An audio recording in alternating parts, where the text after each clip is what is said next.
Bien, bonjour. Euh, nous sommes le 6 juillet, il fait toujours aussi beau et aussi doux à la mare. Euh, il est quelle heure? Il est midi et demi. On va bientôt songer à faire le déjeuner. Bien, alors je viens vous raconter, comme bien souvent, l'histoire du jour. Et aujourd'hui, Euh, je n'ai pas retenu d'homme célèbre, mais je vais essayer de vous raconter une partie, certaines choses qui vont me traverser l'esprit sur ma tendre jeunesse à l'école et au lycée, ma vie d'ado avant d'intégrer une école d'ingénieur.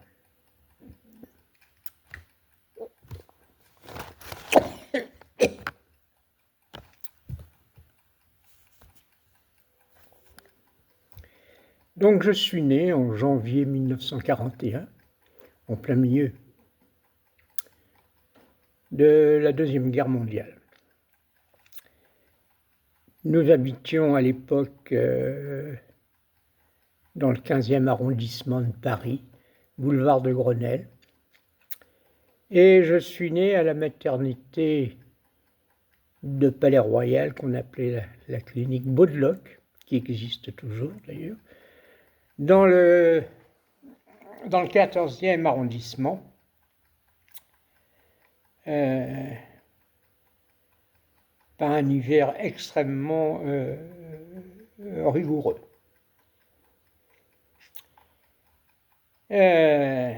Donc, j'étais le premier enfant et je serai le seul. Je serai donc un enfant, ce qu'on appelle un enfant unique.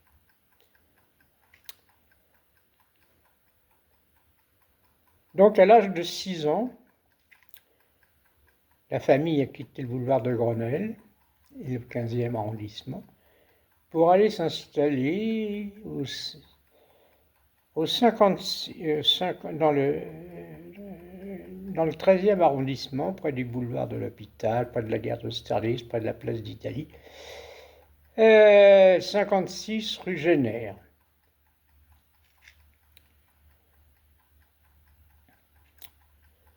Donc j'ai fait mes études à partir du cours élémentaire, ou cours préparatoire, le CP, pas le premier. Donc rue Génère, où il y avait une école que j'y resterai jusqu'à la fin du CM2 avant d'aller au lycée.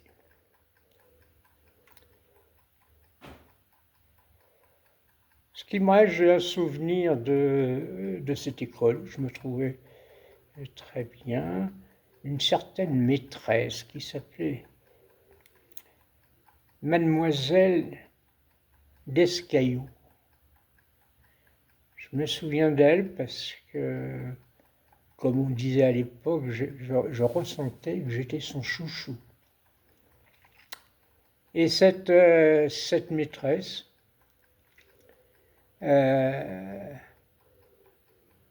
avait un goût très développé pour l'opéra et les ballets.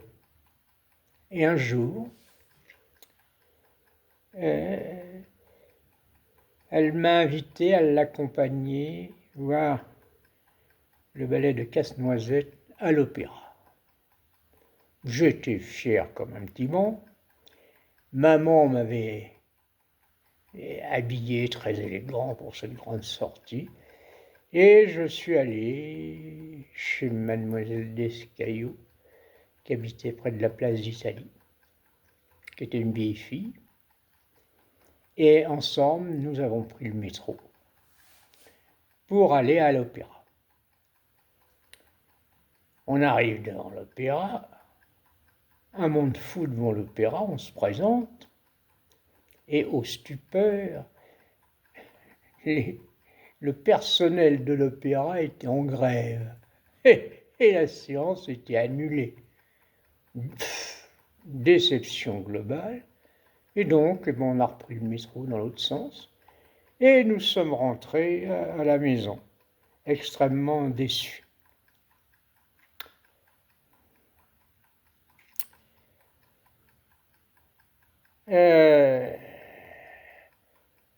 Donc, pour poursuivre mes études, j'étais le seul de la classe d'ailleurs, à l'époque on allait aux cours complémentaires. Moi j'étais le seul à aller au lycée, car, oui, pourquoi ça le cours complémentaire? Parce que à l'époque, pour rentrer dans l'administration, il fallait avoir son brevet. Et donc les cours complémentaires s'arrêtaient à la fin lorsqu'on avait le brevet qui ouvrait toutes les portes de l'administration. Alors que lorsqu'on choisissait d'aller au lycée, c'est qu'on avait l'objectif d'aller au moins jusqu'au bac et sinon plus loin après. Donc j'intègre le lycée Montaigne. Ce lycée était un très beau bâtiment, immense, qui donnait sur le jardin du Luxembourg.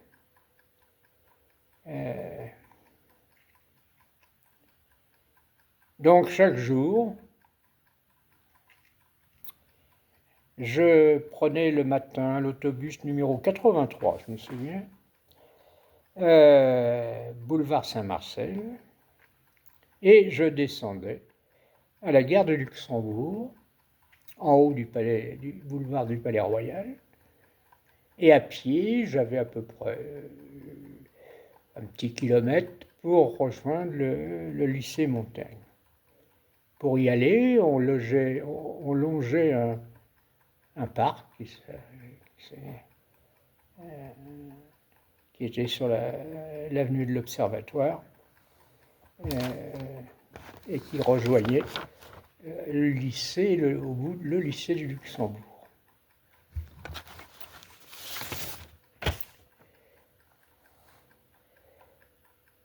C'est là qu'a commencé ma vie parisienne. Car chaque soir, en sortant des cours, avant d'aller reprendre mon autobus,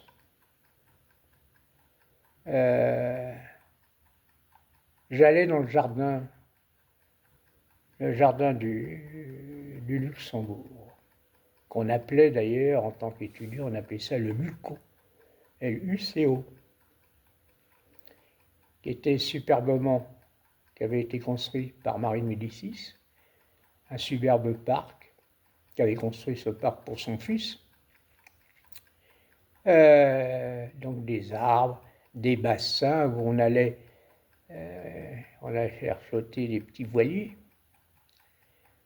Il y avait un guignol, le guignol, un endroit sacré. Il y en avait un autre qui était au Champ de Mars.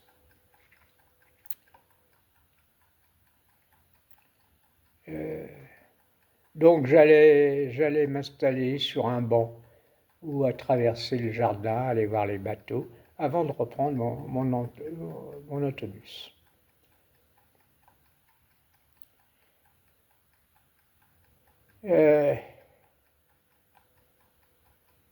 C'était un passage, des moments privilégiés entre les études et ce sentiment de liberté de la ville et du quartier latin.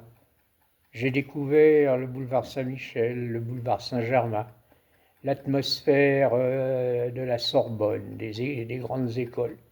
C'était un quartier extrêmement jeune et qui m'a charmé et a marqué profondément ma jeunesse. Donc j'ai fait mon cursus là jusqu'au brevet au lycée Montaigne. Et là, j'ai donc changé de quartier. Je me suis rapproché de la République, du Père-Lachaise. Je suis allé au lycée Voltaire, qui n'était pas du tout dans le même quartier, qui était un quartier très populaire, où il y avait énormément d'artisans dans ces régions-là, les meubles, l'orfèvrerie, C'était le Paris des petits métiers laborieux. Donc nous sommes dans les années 60.